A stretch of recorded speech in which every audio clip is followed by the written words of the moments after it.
warm welcome to everyone watching. This introductory session is launching to coincide with Dementia Action Week. To get involved, please see alzheimers.org.uk.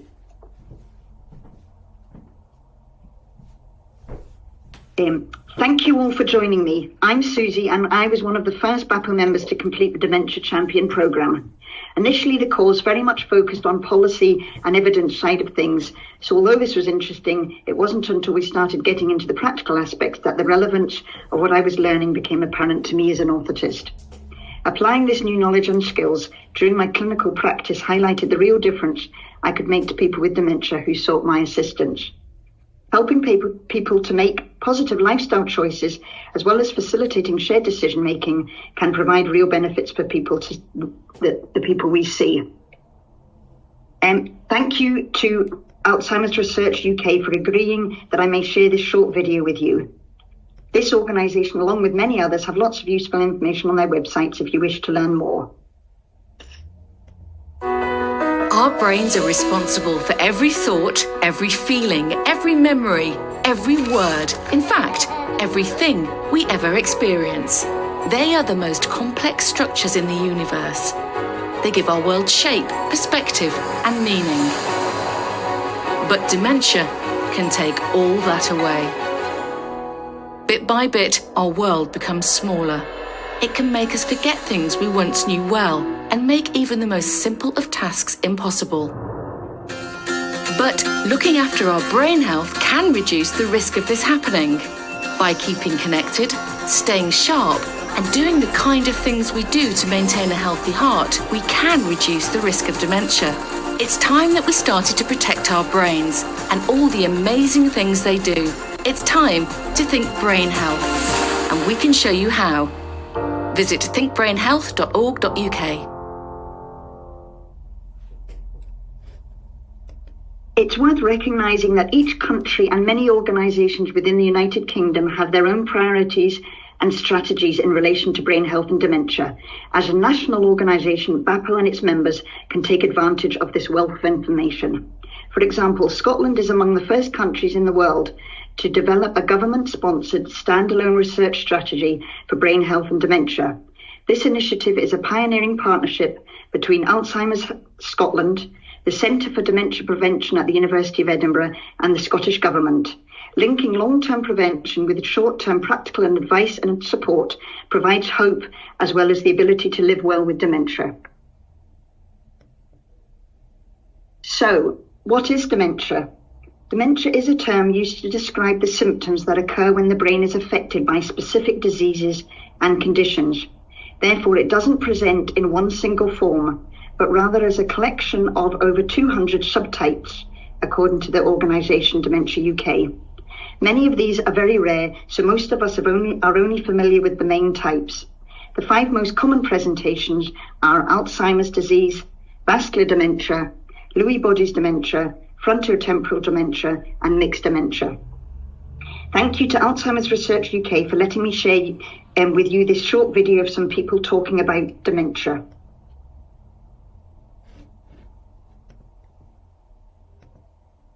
How are you? I'm fine. What you got here? I've got some bondwa. Lovely.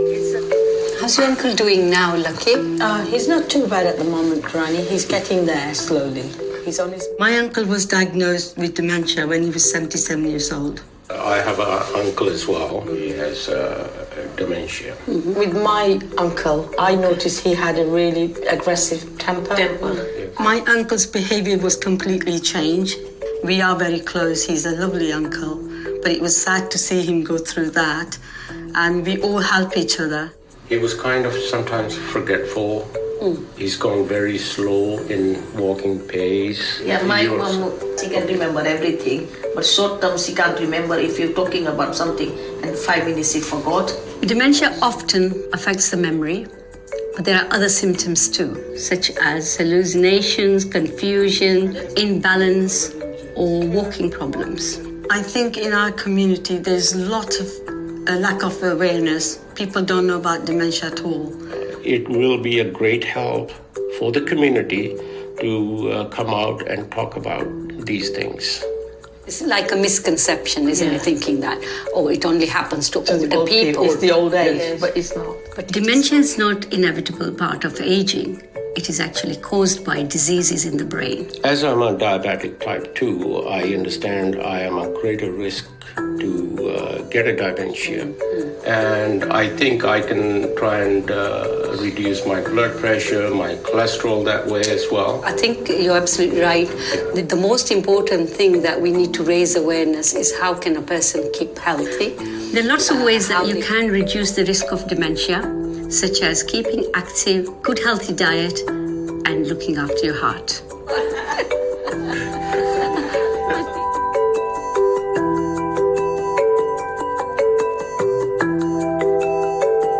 As you can see, dementia can influence someone's mobility, balance, and other aspects. It's not only memory loss.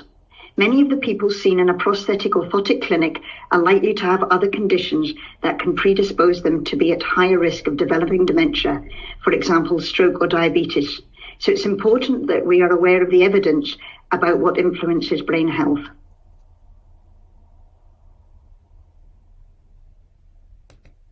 So, who in this picture has been diagnosed with dementia? What does everyone think? Well, potentially everybody in this picture could develop dementia. Incidence does increase as we get older, but adults of all ages have been diagnosed with the condition. If people develop symptoms before the age of 65, this tends to be called young onset dementia. In the case of children, there are some very rare genetic diseases that present with dementia-like symptoms. Therefore, the only way to know for sure if someone is living with dementia is to speak or interact with them. Even if the person's referral indicates dementia, it's important to establish for yourself how easy it is for that person to communicate with you. The way you approach this conversation can make a huge difference in the response you might receive. Working together will help promote a positive outcome for all. The patient will have confidence in you, therefore allowing everyone to gain more from the encounter. I'd like to welcome my colleague, and I'd like to ask you this afternoon, how did you come to know about dementia?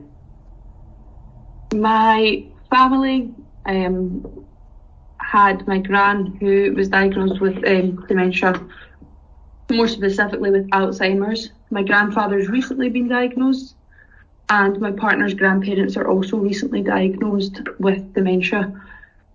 I suppose when I've had different encounters with each of them, they aren't the people that they are anymore, or who they were originally.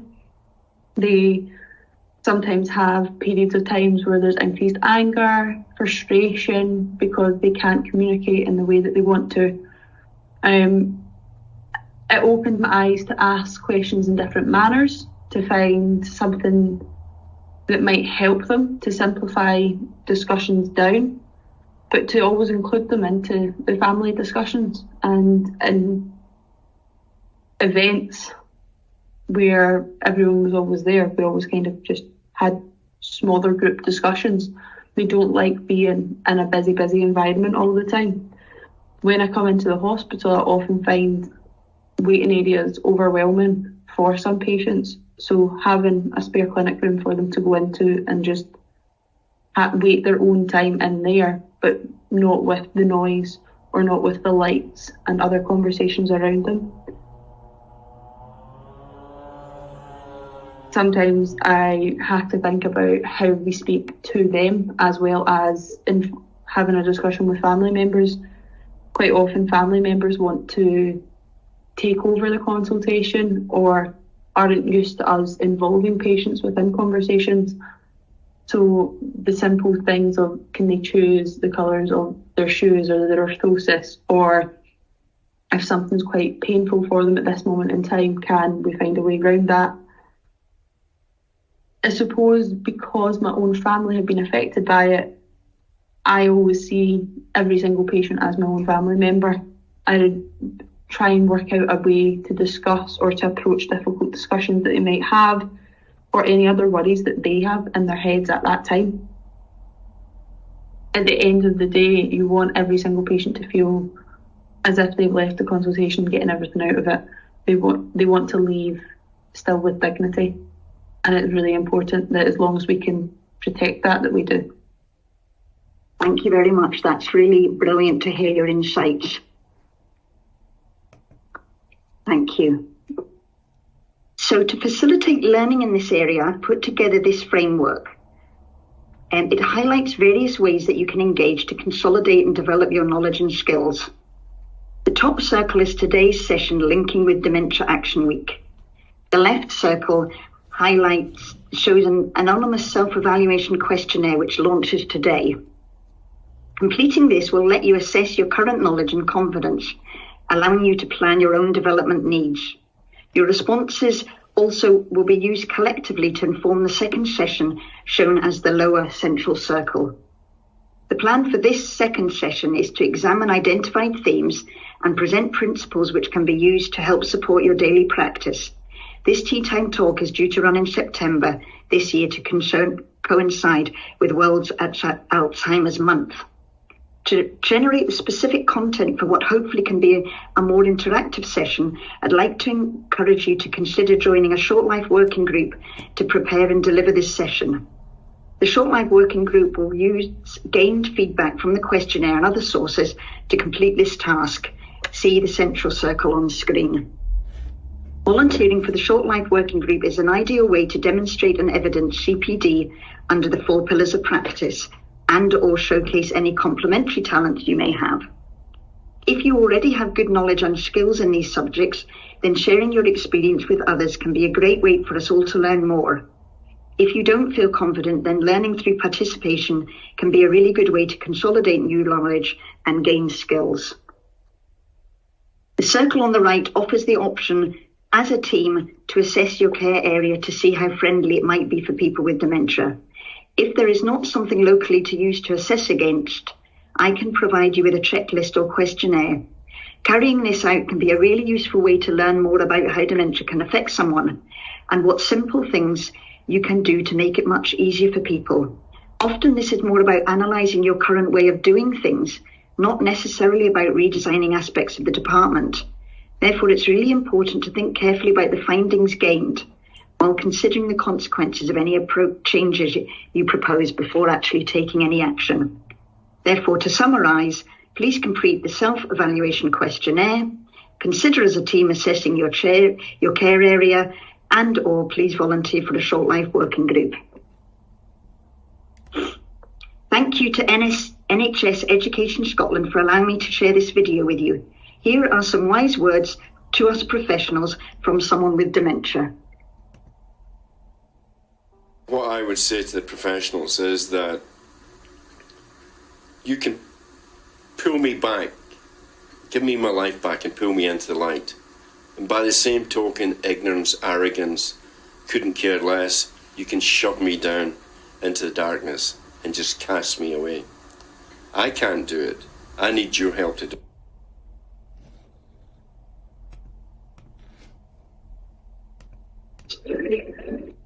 These pictures show the workforce learning and development frameworks for each of the United Kingdom's 4 nations. The frameworks highlight what constitutes best practice in each national area.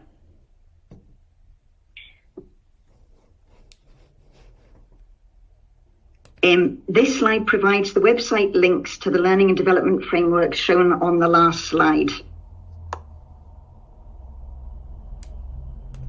Here are some references supporting the need for allied health professionals to be skilled in dementia care. I shall leave you with some advice from a man with dementia. What I would say to the professionals is that you can pull me back, give me my life back and pull me into the light. By the same token, ignorance, arrogance, couldn't care less, you can shove me down into the darkness and just cast me away. I can't do it. I need your help if I'm to stay in the light. Thank you all very much for watching, and I look forward to seeing you again on the 25th of September, 2023.